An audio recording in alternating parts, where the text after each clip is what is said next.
যদি আপনারা কষ্ট দেন, এতগুলো গাছ থাকতে কেন উনি বড় বৃক্ষের কথা বললেন জানেন আপনি?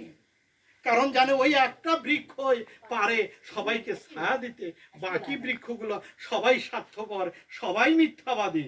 বাবা মা কখনো মিথ্যা কথা বলে না সন্তানকে, যার কারণে বাবা মামার নামক বড় বৃক্ষের কথাও বলা হয়েছে। তো দেখেন, চলো ভাই আমরা বড় বৃক্ষে যাই, তুমি পড়বে আমি শুনবো। করছে ঠিক আছে দাদা চলেন।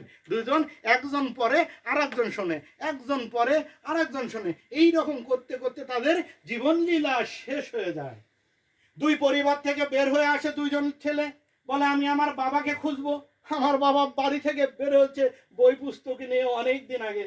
করছে ও তাই নাকি? ও এখন যাচ্ছে, আমি আমার বাবাকে খুঁজতে যাচ্ছি। আমার বাবা তো শুধু ধর্মীয় অনুষ্ঠান দেখলে ঘুরে ঘুরে বেড়ায়, দেখি আমার বাবা কোথায় আছে। দুই ছেলে দুই পরিবার থেকে বের হয়েছে, হঠাৎ করে তাদের দেখা। তখন বলতেছে ভাই তুমি কাকে খোঁজো? করছে আমি আমার বাবাকে খুঁজি। করছে তুমি কাকে খোঁজো? আমি তো আমার বাবাকে খুঁজি। কি করেছিল ভাই তোমার বাবা? করছে আমার বাবা পড়েছে। তোমার বাবা কি করেছিল? আমার বাবা শুনেছে। তাহলে ভাই চলো, ওনাকে একই জায়গায় পাওয়া যাবে। তখন আগেকার মুনি ঋষিরা অনেক দিন বাঁচত। দেখে যে এক মুনি ঋষি বড় বৃক্ষের তলায় ধ্যান করতেছে। তখন বলতেছে আপনি আমার বাবাকে দেখেছেন? বলছে কি করে তোমার বাবা? করছে আমার বাবা বই পড়ে। তোমার বাবা? করছে আমার বাবা শোনে। করছে হ্যাঁ, ওই বড় বৃক্ষের নিচে বসে একজন পড়তো আর একজনে শুনতো, কিন্তু ওরা তো আর নেই। কোথায় গেছে অন্যরা? করছে ওনাদের জীবন লীলা শেষ হয়ে গেছে। করছে আমি কি আমার বাবা মার সৎকার করতে পারবো না প্রভু? আপনি যখন এতই বলতে পারলেন, তখন বলছি হ্যাঁ, তো তুমি এক কাজ করো। তোমার বাবা কি করেছে শুনেছে। তোমার বাবার হাড্ডি 206 জোড়া হাড্ডি, যেটা সায়েন্স বলে 206 জোড়া হাড্ডি জলের উপরে থাকবে। তখন বলছে তোমার বাবা? আমার বাবা? করছে তোমার বাবার হাড্ডিগুলো জলের নিচে রয়েছে। যার বাবা শুনছে, ও যা দুইজনে তুলে নিয়েছে 206 জোড়া করে। এখন দুইজনের মনে ভাবের উদয় হয়েছে, এরে ভাই এই যে হাড্ডি নিয়ে আসলাম, এর মাহাত্ম্যটা কি? চলো তো দেখি। উনি যখন এতই বলতে পারে, তখন যা বললো প্রভু আপনি যে বললেন 206 জোড়া পাইলাম, কিন্তু আমার বাবার হাড্ডিগুলো জলের উপরে কেন? তখন বলছে তোমার বাবা কি করেছে? করছে আমার বাবা শুধু পড়েছে। করছে তোমার বাবা শুধু পড়েছে, যার কারণে রস ছিল তার কম, অর্থাৎ পূর্ণ ফল কম। করছে ও তাই নাকি? তা আমার হাড্ডিগুলো যে জলের নিচে? করছে তোমার বাবা শুনেছে, তাই তার রস ছিল অনেক বেশি, অর্থাৎ পূর্ণ ফলে বেশি, তাই তার হাড্ডিগুলো ছিল জলের নিচে, রসে ভরপুর। আজকের এই অনুষ্ঠানের প্রাঙ্গণে আপনারা শুনেছেন এই গীতাপাঠ অন্তে যত পূর্ণ ফল আপনাদের মাঝেই। ওম তৎসদে জয় জয় জয় হরি বল, হরি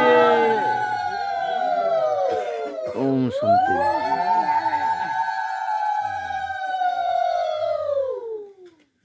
একটু কীর্তন পরিবেশন করবেন, আমি আপনাদেরকে বলি।